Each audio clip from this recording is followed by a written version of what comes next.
In a quiet retirement neighborhood, a 91-year-old widow thought she'd seen everything, until her peaceful life was shattered by a ruthless HOA and a plan to force her out.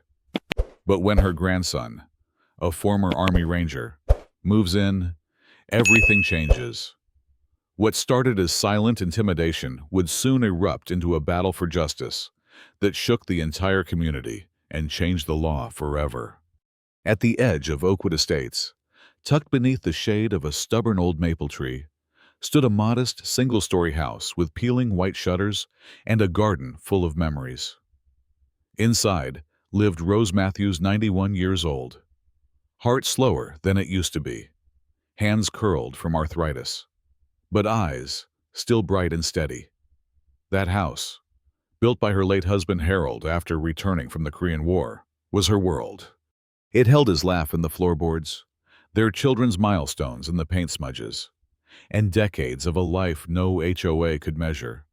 For 47 years, she lived there. She paid her dues. She attended potlucks and organized coat drives. She kept her garden neat, even when her knees ached like gravel.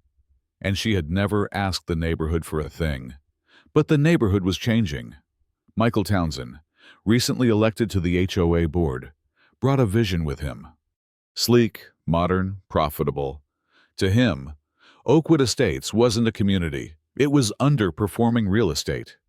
And Rose's house, with its chipped porch swing and overgrown azaleas, was standing in the way. He formed an agreement with the developer, quietly. But there was one problem: the residents.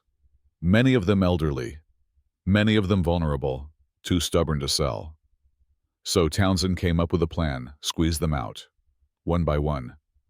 The tactics started quietly, letters citing aesthetic violations, threats of escalating fines. But when that didn't work, he contracted his own private security team, Executive Enforcement Solutions, uniformed, aggressive, unregulated. Rose received her first letter on a Thursday, an $8,500 special assessment fee for non-compliant fixtures. The next day, 2 guards showed up. They moved her trash bin from the curb and cited her for obstruction. They warned her that her porch rail was a liability. They watched her too closely. Rose tried to ignore them. Then they started cutting the water pressure. One even entered her backyard and took her medication from a cooler she kept for emergencies during the summer heat. Still, she didn't back down. She didn't call the news. She called her grandson. Alex had served 9 years as an Army Ranger. He didn't talk much about it.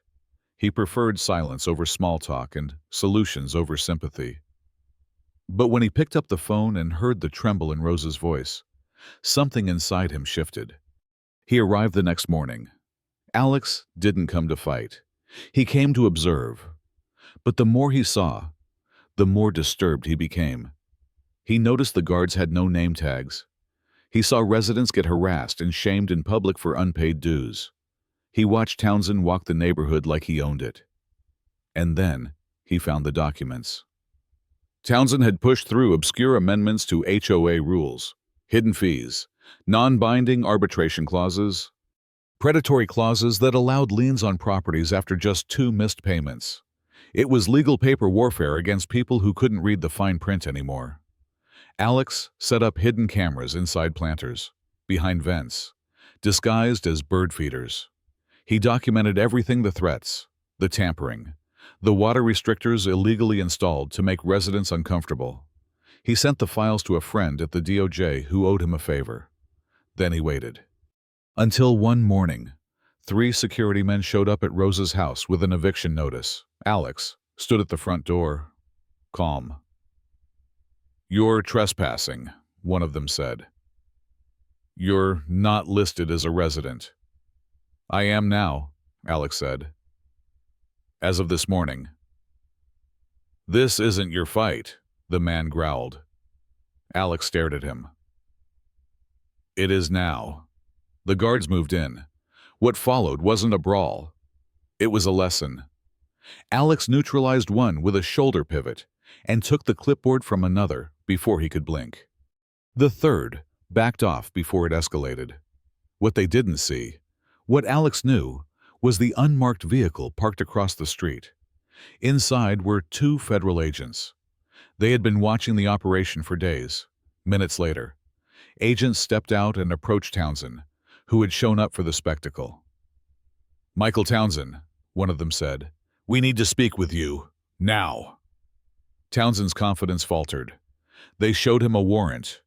Neighbors began to step outside. Phones went up.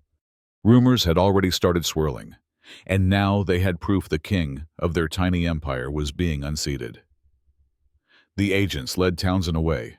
Later that week, federal prosecutors announced investigations into fraudulent HOA practices.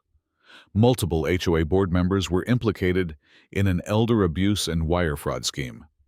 They had extracted over $4.2 million from vulnerable seniors across 3 communities. Rose testified in court. She didn't speak long.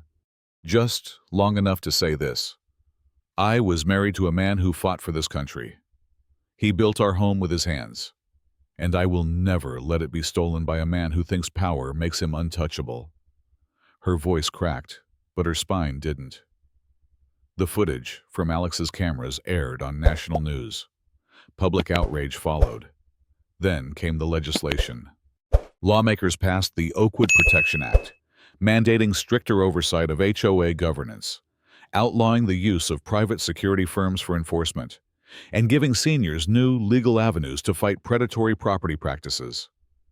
Rose's name was engraved on the bill. Alex never returned to the military. He stayed, helped restructure the HOA.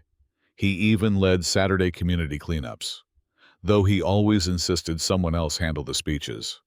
Oakwood changed.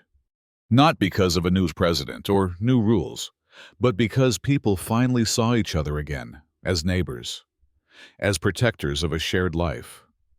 Rose still sits on her porch in the evening, sipping tea. The garden has grown wilder. The house is still chipped in places. But she's still there. And every now and then, someone walking by will wave, pause, and say thank you. Not for the testimony, not even for the bravery, but for staying. Because when one person refuses to be pushed out, it gives everyone else a reason to stand still, to plant their feet, and to remember what it means to belong. And Rose, she never left. She simply waited for the world to catch up.